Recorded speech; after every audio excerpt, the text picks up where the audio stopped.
Nous allons voir dans cette vidéo des balises dites de sectionnement. C'est des balises qui répondent à des besoins très précis de structuration du document.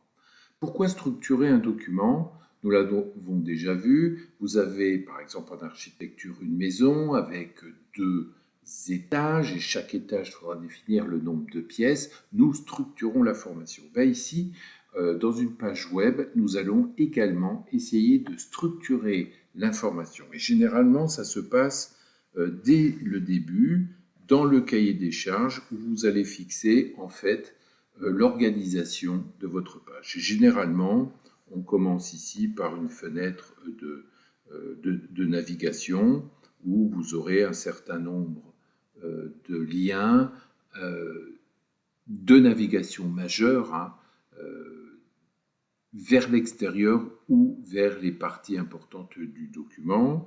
Vous aurez ensuite un en-tête, généralement, avec votre logo définissant le contenu de votre document. Alors, le document, c'est quoi? Eh bien, on va le décomposer en certain nombre de parties. Ces parties, en fait, ce sont des parties génériques, des sections qui regroupent un thème commun. Autrement dit, on va peut-être faire ici un article sur HTML et pourquoi pas un autre article sur CSS et JavaScript, etc.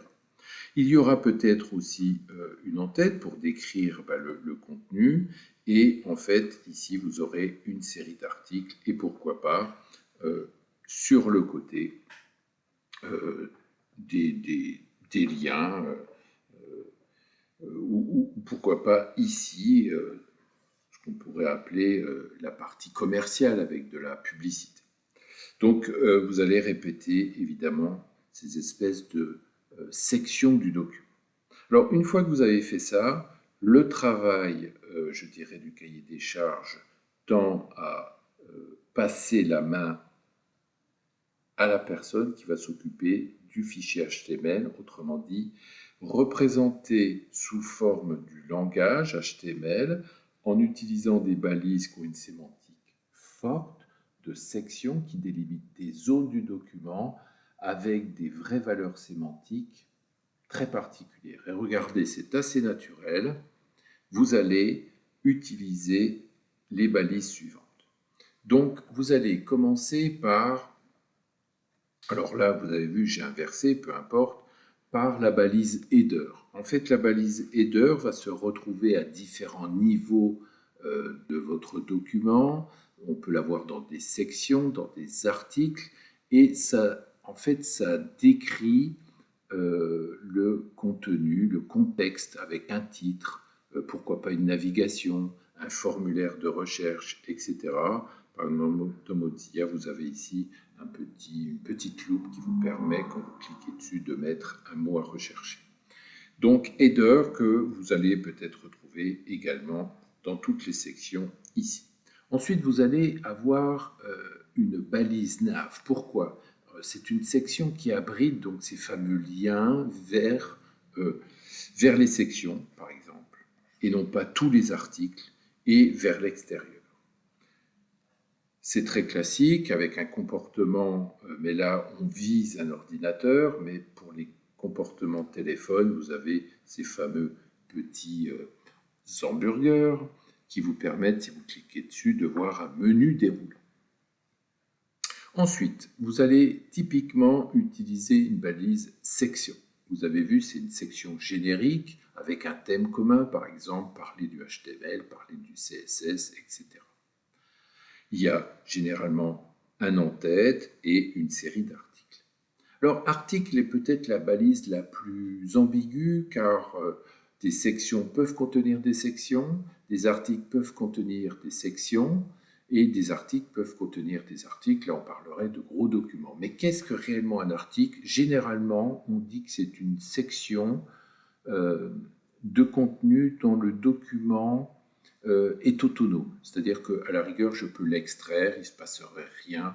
On peut parler d'articles d'un blog, par exemple. Généralement, vous avez un footer, ce n'est pas une conclusion, hein, le footer, il contient sémantiquement des informations fortes de pied de page. Alors, les footers, comme les headers, peuvent se retrouver également sur la fin de section. Voilà, vous allez mettre de l'information connexe et pourquoi pas des navigations annexes vers des sponsors, etc. Alors, la partie la plus étrange, c'est la balise aside qui vous permet en fait de faire une section dont le contenu est tangentiel. Alors, on pourrait imaginer, comme je l'ai dit tout à l'heure ici, un peu de pub, peut-être des vidéos. En tout cas, c'est lié à ce qui l'entoure, mais c'est séparé du contenu. Eh bien, écoutez, voilà. Donc, les balises sémantiques répondent vraiment à des besoins très précis de structuration du document. Et avant l'arrivée d'HTML, on utilisait une balise qui s'appelle div, qui n'a pas une sémantique particulière. Et pour reconnaître la particularité de l'endroit où elle était, on donnait un identifiant et on se retrouvait très souvent avec div id header, div id nav. Donc, ceci est du passé. Aujourd'hui, lorsque vous voulez un en-tête, vous utilisez header. Lorsque vous voulez faire une navigation, vous utilisez nav. Et quand vous voulez mettre quelque chose tangentiel, vous utilisez aside. Parfait.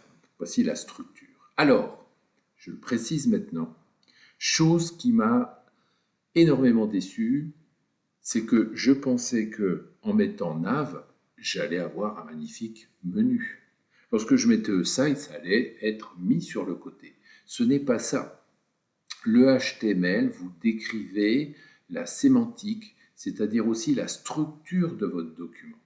En aucun cas, vous aurez le menu comme vous l'entendez et la partie tangentielle à gauche et à droite. Il faudra attendre le CSS pour placer ces différents blocs, ces différentes balises à l'endroit que vous souhaitez. Il y aura en fait le flux. Pensez à un document Word, vous tapez en premier l'introduction, en dernier la conclusion, c'est le résultat évidemment de votre document. Ça sera le cas en HTML, c'est ce qu'on appelle le flux. La première balise tapée serait évidemment la première vue. Mais, et je mets un mais puissant, vous allez apprendre dans le cours de CSS à casser ce flux et à déplacer les choses. C'est pour ça qu'aujourd'hui, vous voyez des sites extrêmement structurés, mais avec un comportement grâce au CSS qui permet par exemple d'aligner des blocs, etc. Donc il faudra attendre la partie CSS pour voir réellement un menu et un footer placé à l'endroit que vous voulez.